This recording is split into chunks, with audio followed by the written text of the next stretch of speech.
really glad that you guys invited me here to speak to you today during dinner and everything else.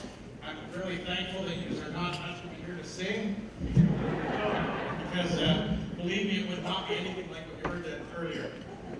My kids actually tell me when I'm singing in the shower, turn the radio off or whatever it is it's on, because there's something wrong with it.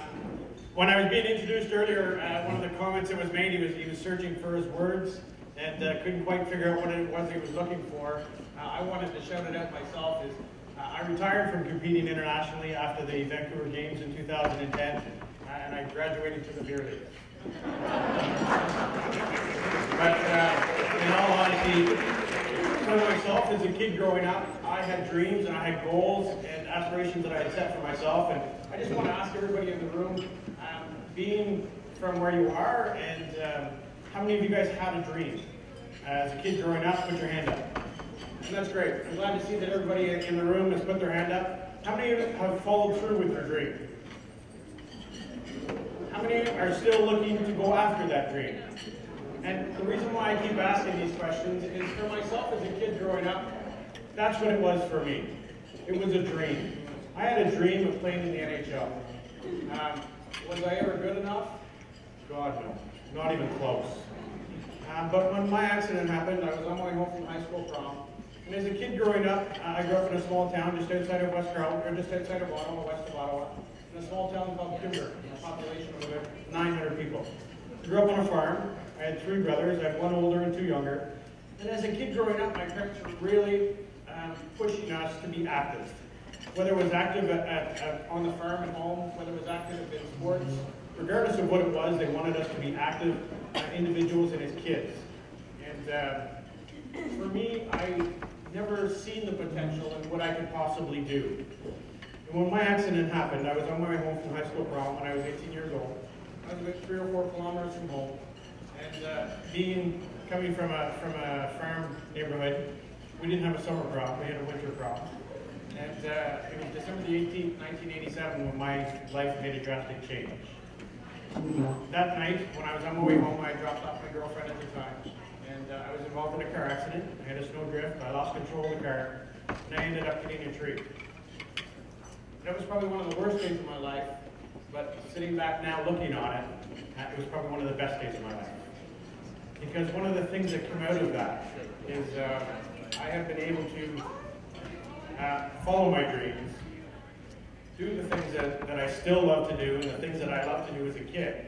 And those goals and dreams that I had set for myself as a kid, slowly but surely, started turning into reality. One of the things that I always say when I go to places is, never stop believing in your dreams, and follow your dreams, and push to do whatever it is you need to do in order to achieve those dreams and goals that you set for yourself. As a kid, as an adult, as somebody who has maybe something happen to them throughout their career or throughout their strategies in life, whatever it is you're doing. And for me, when I set my mind on doing something, I never thought I could possibly achieve some of the things that I was able to do. When you were reading my bio earlier and some of the things I've been able to achieve, I can honestly sit here in front of you and tell you without a lie that I never did any of that on my own.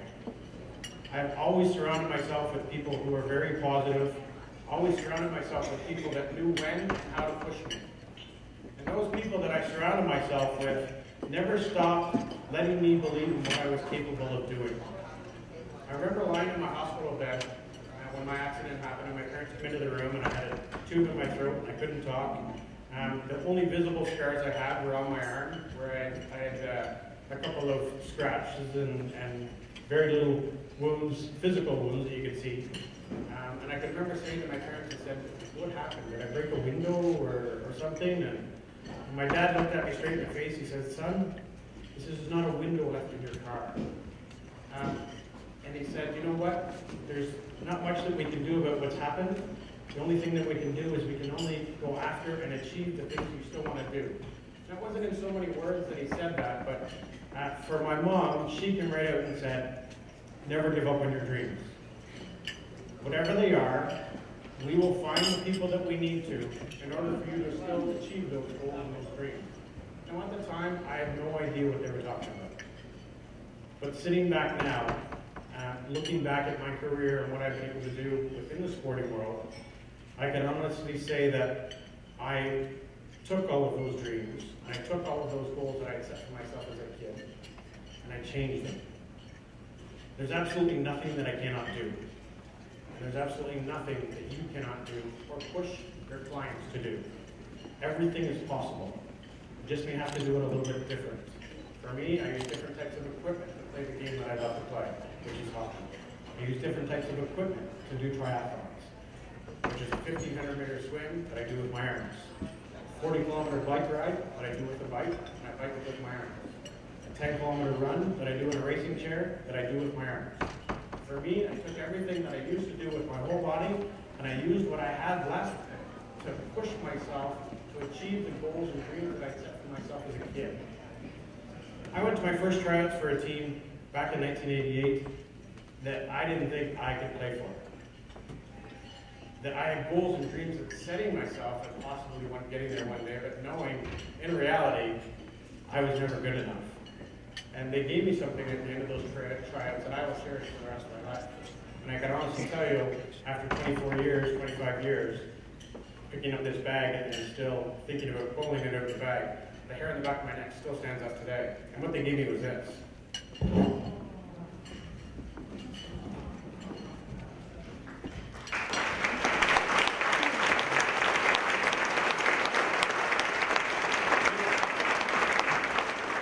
This is who I played for over 24 years.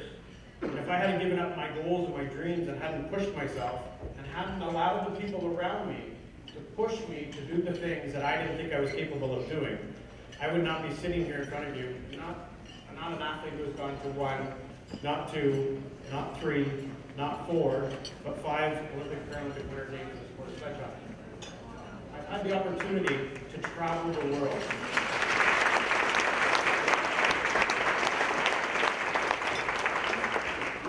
I've had the opportunity to travel the world and come home with some pretty cool things. If I hadn't given up my dreams, I wouldn't have come home with some pretty cool things. And I went to my first, I can honestly tell you, I have 2 really memories that stick in my head that I will never ever forget. And the first one was skating around the ice in Lillehammer, Norway, looking up into the stands in my first Winter Paralympic Winter Games. And I could look up in the stands back then and see 100 people in the stands maybe. And this was a stadium that sat probably 6,000 to 7,000 people. And I looked up into the stands and I see my parents sitting there. These are 2 people who've traveled halfway around the world to watch me play a game that I didn't think I could play anymore. They pushed me, they surrounded me with the people that I needed to in order to achieve the goals and dreams that I had set for myself. And Canada came home with the bronze.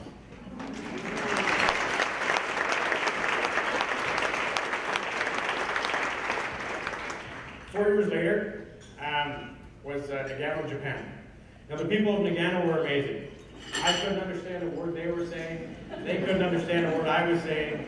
But as soon as they found out what you wanted or what you needed, they did everything they possibly could to make sure that you felt like you were at home. You felt like you were welcome. And that was something that for me, I will remember forever coming out of those games. Canada came home from those games with the silver.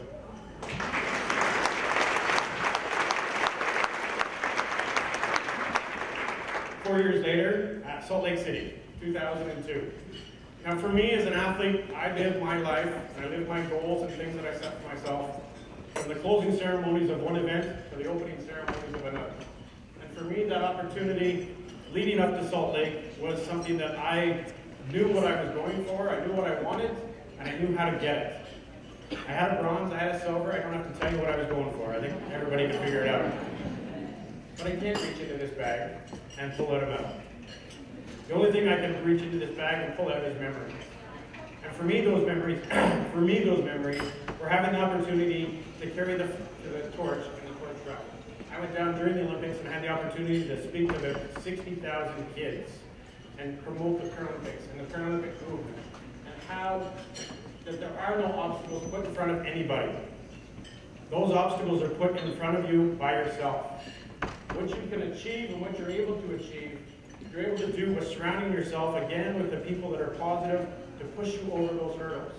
Because I can guarantee you and everybody in this room and every one of your clients that they will have hurdles put in front of them. And how they get over those hurdles and how they achieve those hurdles to prove their success in life. To make sure that they are still a contributor to society. I know for myself that was something that was very important for me after my accident happened. I didn't want to be a burden on the system. I didn't want to be somebody that had to rely on somebody to do everything for me. Now don't get me wrong, I still need help at times. As my mother would say, I'm stubborn. But I knew what to do and how to do and when to ask for that help. In Salt Lake, we weren't successful on the ice.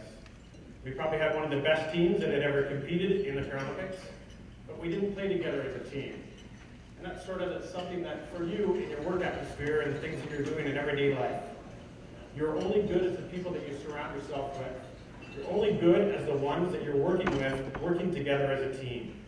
And one of the messages that I really want everybody from here to take home is this: these hospitals that are here, yes, they're all great within their own, but the more you're able to share your wealth, share your knowledge, and share your information with others, the faster and more economical it's going to be for everybody to benefit from it. And ultimately, I would hope that's what everybody wants to do, is benefit from the outcomes of all this. Like I said, for me, I lived my life from games to games. That was 2002. 2006 was the next Winter Paralympics Olympic Winter Games in Torino, Italy. Obstacles are going to get put in your way. And every one of those obstacles is how you overcome those obstacles that really show your true testament of who you are and how you become who you are later on in life. Well, for me, I had another obstacle put in front of me. Like I said, there's nothing that I don't do. I play baseball, I play basketball, I play soccer, I do everything. I skydive, I scuba dive. I know my mother told me, she said, well, why would you want to jump out of a perfectly good airplane? I said, well, if you would have seen the pilot, you would have understood why I jumped out of the airplane at 15,000 feet. But for me, all those dreams and things that I had set for myself, I thought were coming to a crashing end in 2005. I was out at a charity golf tournament. I was teeing up at the first tee and hit a beautiful drive, 250 yards, straight down the middle of the fairway. And I thought, wow, great, nice shot. And then the gentleman that I was golfing with came up and says, Todd, it was a great shot, but we're golfing this way. So, you know, as much as you might think getting all set up and just firing that ball away, you might want to find out what it is in life that you need to be going, what direction you should be going. So, you know, don't do all those things on your own first and then realize later I should be going over here. But where this story goes is, by the ninth hole, my body was starting to shut down. I normally wheel the course. If there's parts of the course that I can't wheel, I hold on to the side of the golf cart, but I always swing with my right hand, so whoever's driving the golf cart always knows to hit me on the left-hand side, and I go on the golf cart on the left-hand side. But by the ninth hole, I wasn't able to transfer myself into the golf cart. I wasn't able to lift my arms above my head, and my body was slowly starting to shut down, and I couldn't figure out why. What ended up happening is I had a large abscess about the size of an orange that was starting to develop on my hip. And the abscess was just basically starting to get worse and worse. And I never noticed it. Because I'm a paraplegic, I've got no feeling from the waist down. Obviously, there's a lot of people in the room here would know. I went through 13 surgeries to try to get this wound to heal. I had a hole in my hip the size of your fist. You could see my hip bone moving as I move my leg up and down. And I had no idea what was about to happen. After all these surgeries of trying to get the wound to heal and trying to get the infection to go away, I wasn't very successful. And this all sort of comes back to finding the right people and surrounding yourself with people that know what to do and how to do things. In the back of my mind, after the 13th surgery, I thought, this is not good. I'm not healthy. I've been on antibiotics all this time. I've been on total bed rest. And for somebody who trains, lives, and breathes competing and training, for me, my training regime, I'd be up at 4:30 in the morning. I train from 4:30 to 6:30. I have a full-time job as well, believe it or not. I work full-time for the federal government. I know it's hard to say government and work in the same sentence. I work for Canada Border Services Agency, and they are an agency who support me 110%. They really have done everything they possibly could to make sure that I could still follow my dreams. And leading up into that accident and everything that happened there, I went to a hospital in Hawkesbury. A nurse came in to visit me and seen that I wasn't doing so well. And I said, you got to get me out of here. I said, things aren't going so well. I'm not having any luck. And I need a change. So she took me to Hawkesbury. And I knew the chief surgeon in Hawkesbury, and I had done some motivational talks for him. And he knew the type of person that I was. And he said, what do we need to do to get you to the games in Torino? And I looked at him and I said, what are you smoking, and can I get some? I said, I've got a hole in my hip the size of your fist. You can see my hip bone. I haven't trained in 3 months. And you want me to go to Torino in another 3 months? Is there somebody out there that can help you get there? I just need to find him. 2 days later, a man by the name of Gary Sybil was on TV. He was a dermatologist out of, and a wound care specialist out of Toronto. That was on the 1st of December. On the 7th of December, I went and visited Gary in his practice. He brought in a physiotherapist, an occupational therapist, and I brought down all my equipment. I got on the ice that year on the 27th of December with this hole in my hip. I had a PICC line put in my arm. Gary forgot to tell me was with PICC line, no repetitive movements. For sledge hockey, it's constant repetitive movements. You're not to lift anything over 5 pounds. I started training again. So it was good, because he didn't tell me the things that I needed to know, and it worked out really good. But just to speed things up a little bit, I'm going to fast forward to the opening ceremonies in Torino in 2006. I went there, I had a back pump that I had a phone call. I was a phone call away from any company around the world should my back pump malfunction, because within 20 minutes of my pump not working, I would get septic and my fever would spike to 104 and I would pass out. So I went to Torino with all this equipment. I had the PICC line in my arm, the back pump underneath my sled. It was well padded so that when I got hit or got hit with a pocket didn't get broke. At least that's what we told them. And I had the opportunity to carry the flag in the opening ceremonies. Now for me, it was probably it was a very special moment for me, obviously, and it's something that I will never forget and I will remember for the rest of my life for a couple of reasons. The biggest one probably would be they designed an apparatus for me to carry the flag in the opening ceremonies. Because I need my arms to heal, obviously, they built this apparatus that I would just slide this flagpole into. It was about a 17-foot flagpole, so you can imagine the size of the flag that was on it. And they put the flagpole in, and we're lining up to go into the stadium. And just like Japan, I couldn't understand what they were saying. They couldn't understand what I was saying because we were in Italy. And I thought it'd be fun. I'd do a little spin before we lead into the stadium. And everybody has seen the people that lead the teams into the parade of athletes on the opening ceremonies. This poor woman that was standing in front of me with the headdress on probably had spent 5 hours getting this headdress looking beautiful, and she was a beautiful woman. Well, as I did my spin, the flagpole apparatus that they broke snapped. And it took off the poor headdress of this woman who was standing in front of me. Well, I thought that was the worst about what was about to happen, and obviously it wasn't. One, I've got no ability to be able to carry the flag into the opening ceremonies. They're telling me to hurry up, at least I think that's what they were telling me, because they were talking in Thai, and I didn't understand what they were saying. But so as we're leading into the opening ceremonies, luckily we had some alpine skiers with us. I took the flagpole, shoved it between my legs. They had duct tape in their backpacks. So they duct taped my legs together, and then duct taped me to the chair. Well, this whole time that they're doing this, again, the Italian people were trying to explain something to me, and I'm like, no, it's okay, don't worry about it. Well, I figured out why they were upset. I got to the door of the stadium. It's an 8-foot door. And I've got this 17-foot flag that I need to get through an 8-foot door. So, luckily, we had some smart guys on the team, obviously not the hockey players, they were the skiers. They lined me down on my back, made sure the flag didn't touch the ground, because that's football, that doesn't happen. We got through the door of the stadium, and 80,000 people, and I can remember earlier that day, Danielle Goyette, she carried the flag in for the opening ceremonies for the for the women, or for during the Olympics. And she said to me, she said, Todd, they're going to tell you to hurry up, they're going to tell you this, they're going to tell you that, do this, do that. And she said, take your time, you're never going to get the chance to do this again. So make sure you savor and enjoy the moment. Well, I can honestly say I savored and enjoyed that moment every single second.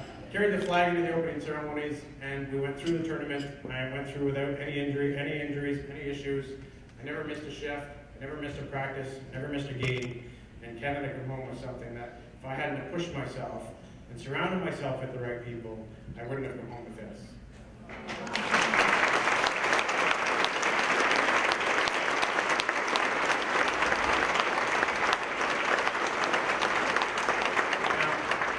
Canada Come Home successful out of Torino, and for me, I could have retired after those games, and when I got back from Torino, I went to see Gary Sybil again, and he said, okay, now I need to get you better.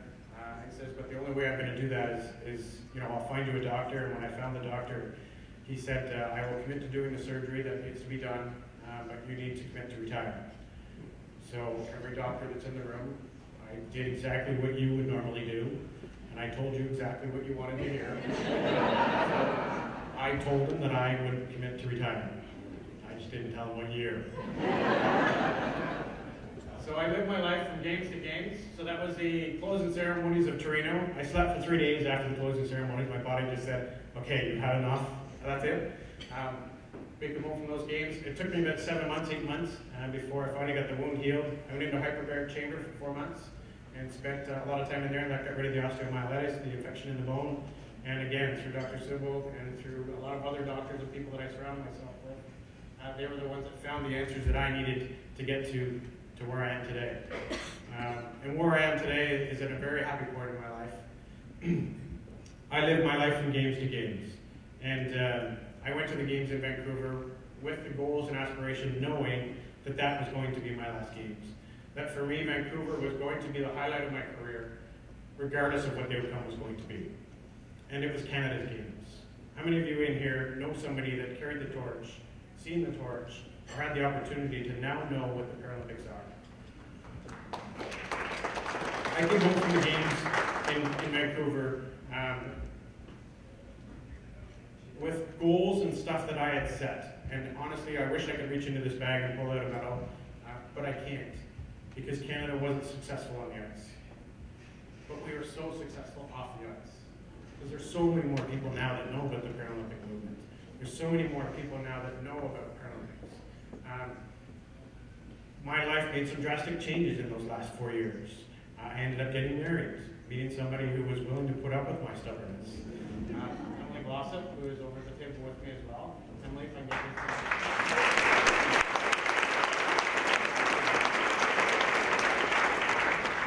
And for me, it was like I said, it was finding those people that I knew when to push me and knew how to push me. And that's something that I found within Emily. She herself is a national team athlete as well. She competed in an alpine skiing. She was a guide for a visually impaired athlete. I have no idea what would ever possess the first visually impaired athlete to say, can you guide me down the hill? But not only guide me down the hill, but our top male athletes are coming down the hill at 137 kilometers an hour. Our top female athletes, and Emily was one of them as well, they were coming down and clocked at 128 kilometers an hour. And as she said, the woman's not legally allowed to drive. And you're going to throw her on a ski hill with trees. I'm living proof of what happens when you hit a tree. Emily doesn't know this, but I brought some of her medals as well.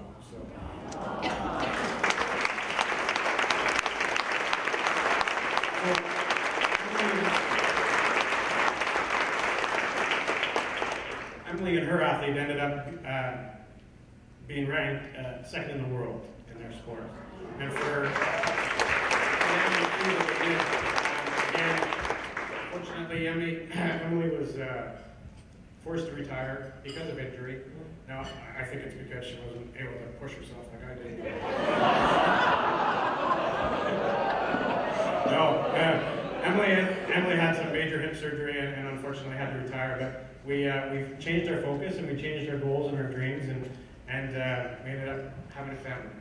And for us, after the games in Vancouver, that for me is probably one of the most important memories that I have in my life was my first memory in Lillehammer '94 was looking up into the stands and seeing my parents and being able to pick them out in a crowd of about 100 people.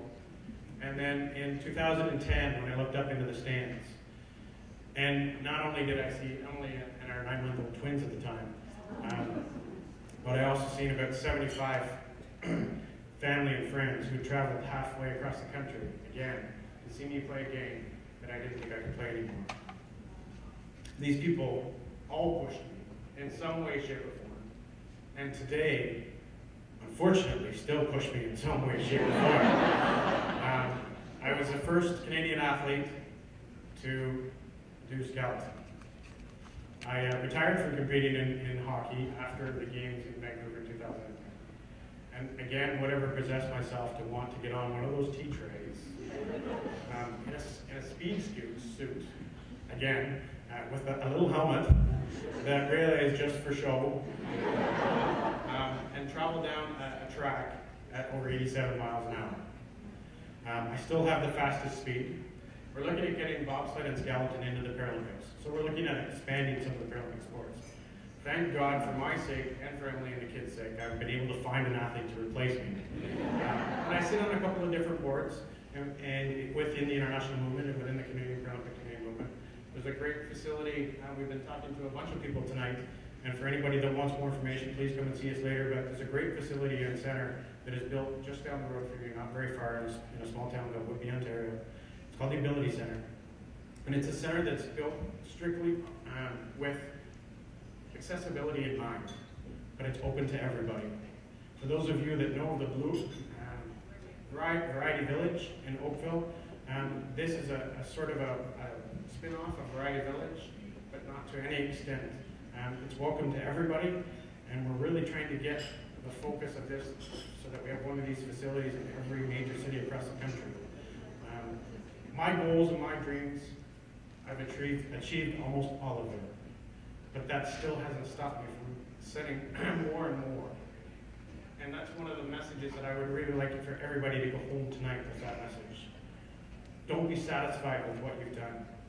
Don't be satisfied with where you're going now. Push the envelope. Pass what you think you're capable of doing. Follow your dreams. It took me about 20 years before my brother said to me, he said, "Todd, do you realize that you cannot say those are dreams anymore? You've taken every single one of your dreams so far and turned them into reality. So take your dreams, whatever they may be, however big, however small they may be, and turn them into reality. And if you need help to achieve that, take a look at the people that are sitting around you tonight and ask them for help." Thanks very much for your time. I really want to appreciate your attention. I really hope you enjoyed dinner tonight. And again, from the bottom of my heart, follow your dreams, push yourselves to do things, and honestly, anything is possible. So push your plans. Push the people that you see every day to follow their dreams. Don't let them stop believing in what they think they're capable of doing.